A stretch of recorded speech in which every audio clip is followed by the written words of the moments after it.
ब्रह्मचर्य है, इसके 8 गलतियां होती हैं जिनसे ब्रह्मचर्य क्षीण हो जाता है।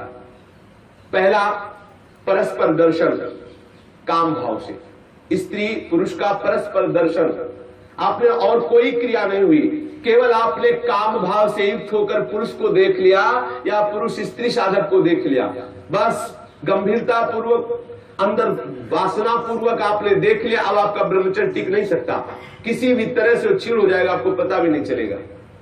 ये 8 प्रकार की गलतियों को सुधार कर लिया जाए तो पूर्ण ब्रह्मचर्य का अनुभव होने लगेगा। कभी भी किसी माता बहन की तरफ दृष्टि जाए, तत्काल उनमें भगवती का भाव करते हुए, जगदम्बा का भाव करते हुए, या श्री जी की सहचरियों का भाव करते हुए, या अपनी बहन का भाव करते हुए। हाँ, अपनी बहन में कहीं गलती भावना थोड़ी आती है, अपनी माँ में कहीं गलत भावना थोड़ी आती है, अपनी बेटी में कहीं गलत भावना थोड़ी आती है। ऐसे सद्भाव रखिए, कोशिश कीजिए कि उनके मस्तक और केशों पर, नेत्रों पर दृष्टि न जाए, चरणों पर दृष्टि रहे। जो चाहे आपन कल्याणा, सुजस सुमति शुभगति शुभनाना, सो परनार लीलार गुसाई, तजो चौथ के चंद्र किनाई। जैसे चौथ के चंद्रमा को देखने से कलंक लगता है, लोग बचते हैं, ऐसे ही माता बहनों के नेत्र, मस्तक और केस, इन 3 को देखने के लिए अपनी दृष्टि को बचा लो। नेत्रों में नेत्र न मिलने पावे, उनके ललाट और उनके केस पास पर दृष्टि न जाने पावे, उनके चरणों पर दृष्टि रहे। संभाषण करना हो तो सर नीचा करके ही उनसे संभाषण करो। ये आद्य शक्ति जगदम्बा के अंश स्वरूपा है, ये श्री जी की सहचरी है। ऐसा भाव रखकर उनसे वार्ता करो। ज्यादा देर वार्ता मत करो, ये एकांत में वार्ता मत करो। जहां दर्शन हो तत्काल नेत्र हटा लो। अगर दर्शन होते ही आपने काम भाव से उनको देख लिया तो फिर आप ब्रह्मचर्य नहीं रह सकते, या वो ब्रह्मचर्य नहीं रह सकती जिसने पुरुष को काम भाव से देख लिया। पहली गलती। दूसरा है स्पर्श करना, किसी भी बहाने से परस्पर स्पर्श करना, किसी भी अंग का स्पर्श करना। हम भले प्रकट नहीं कर रहे हैं अपनी वासना, लेकिन किसी भी बहाने से पुरुष या स्त्री के शरीर का स्पर्श करना परस्पर विपरीत भावना से, यह दूसरा लक्षण। यदि आप प्रकट तो नहीं कर रहे लेकिन किसी भी बहाने से आप स्पर्श कर रहे हैं, आपके अंदर काम का भाव चल रहा है, तो आप ब्रह्मचर्य नहीं रह सकते, आपका ब्रह्मचर्य क्षीण हो जाएगा। दूसरी गलती है। तीसरी गलती, केल विलास क्रीड़ा को देखना। किसी भी जीव के केल विलास क्रीड़ा को देखने से अपने मन में वैसे भावुकता प्रकट हो जाती है और हम ब्रह्मचर्य खो बैठते हैं। चौथी बात, परस्पर बैठ करके एक दूसरे के रूप का गान करना। आप बड़ी सुंदर हो, या आप बड़े सुंदर हो, आपकी बहुत याद आती है, या वो बहुत सुंदर है, वो हमको बहुत चाहती है, वो हमको बहुत चाहते हैं। ऐसी परस्पर में वार्ता करना या एकांत में उसके गुण कीर्तन करने से ब्रह्मचर्य का नाश हो जाता है। पांचवा, एकांत में बैठ करके भाषण करना। एकांत में बैठकर कभी भी साधक को ऐसी गलती कभी नहीं करनी, भले वो भागवती उपदेश क्यों न हो। जब आप देख लीजिए कि हमारे चित्त पर पुरुषत्व का अभिमान नष्ट हो गया है, किसी भी स्थिति में हमारे हृदय में भावना नहीं आएगी कि भोग्य वस्तु है, तो फिर सच्चिदानंद भगवान की अपार कृपा है। फिर त्रिभुवन में आपको कोई हिला नहीं सकता। नहीं स्वात्मा रामम विषय मृग तृष्णाम भ्रमयति। ज्ञानी भ्रष्ट हो सकता है लेकिन बोधवान नहीं, भक्त विचलित हो सकता है लेकिन प्रेमी नहीं। जो प्रेम से युक्त हो चुका है, जो बोध संपन्न महापुरुष है, क्योंकि जब सर्वत्र सच्चिदानंद में भगवान श्री कृष्ण दिख रहे तो कौन किसको भ्रष्ट कर सकता है। जब तक स्त्री पुरुष का अहम है तभी तक ऐसी भावना का जो भयावह स्वरूप है उससे बचना चाहिए, तभी तक ऐसी भावना हमारे हृदय में हावी होती है। इसलिए साधक को कभी भी एकांत में, स्त्री शरीर साधक को कभी भी पुरुष शरीर साधक से एकांत में कभी भी भाषण नहीं करना चाहिए। अगर करने का अवसर आए तो मैदान में आ जाना चाहिए, खुले में आ जाना चाहिए, जहां सब लोग आपको देख रहे हो, जिससे आपके हृदय में वो गलती नहीं होने पाएगी। यदि आप ऐसा कर रहे, भले भागवती उपदेश ही कर रहे हैं, तो भी आप ब्रह्मचर्य नहीं रह सकते, ऐसा शास्त्र का आदेश है। एकांत में किसी स्त्री को दूर से देखकर या पुरुष शरीर को देख करके भोग का संकल्प कर लेना, वासना का संकल्प कर लेना, ये ब्रह्मचर्य का नाश कर देने वाला संकल्प होता है। दृढ़ निश्चय कर लेना, संकल्प कर लेना।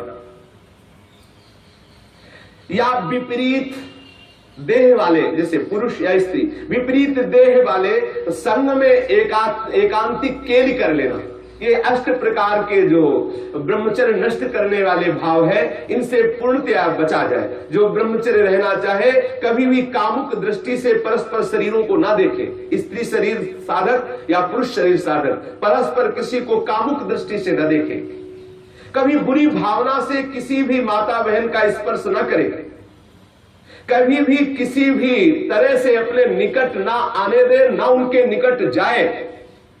ये बहुत काम की बात है, इसे साधारण मत समझिए। हम भजन करते हुए भी जो आनंद का अनुभव नहीं कर पा रहे, यही गलती है, हम यही मिस्टेक कर रहे हैं। भले हम किसी का संपर्क नहीं कर रहे, लेकिन हमारे अंदर वासना की गणित लगती रहती, इसीलिए हमें परमानंद का अनुभव नहीं हो रहा। हमें सावधानी रखनी है। देखो, ये ऐसा कोई अपने में ना जाए कि मैं सिद्ध हो गया हूं, मैं जैसा मनमानी आचरण चाहूं कर सकता हूं। भगवान व्यास देव जी ने लिखा है कि बड़े बड़े विद्वान भी इस आकर्षण में अपने आप को ढीला मानते हैं और गिर सकते हैं। इसलिए सावधानी पूर्वक, विद्वानों को भी ये जो आकर्षण है खींच सकता है, इसलिए सावधान रहे। कभी भी ब्रह्मचर्य व्रत धारण करने वाले उपासक को या गृहस्थ धर्म धारण करने वाले गृहस्थी को भी अपनी पत्नी के सिवा कभी और के साथ एकांत में संभाषण नहीं करना चाहिए। किसी को काम भरी दृष्टि से नहीं देखना चाहिए, किसी के काम भाव से स्पर्श नहीं करना चाहिए, किसी को काम भाव से न समीप आने देना चाहिए न समीप जाना चाहिए। कभी किसी को एकांत में परस्पर विरोधी शरीर वाले को, स्त्री पुरुष शरीर वाले को खेलना नहीं चाहिए। कोई भी खेल अकेले में नहीं खेलना चाहिए। कभी भी एकांत में बैठकर मजाक नहीं करना चाहिए, कभी भी एकांत में बैठकर बातचीत नहीं करनी चाहिए। अपने मन को ही आप मित्र और शत्रु समझो। विषयों में लगा हुआ मन शत्रु है और प्रभु के भजन में लगा हुआ मन मित्र है। इसलिए सावधान, कभी भी एकांत में ब्रह्मचर्य व्रत धारण करने वाले को स्त्री का संग कदापि नहीं करना चाहिए, नहीं तो उसके हृदय में वासना जागृत हो ही जाएगी। इसलिए सावधानी रखनी चाहिए।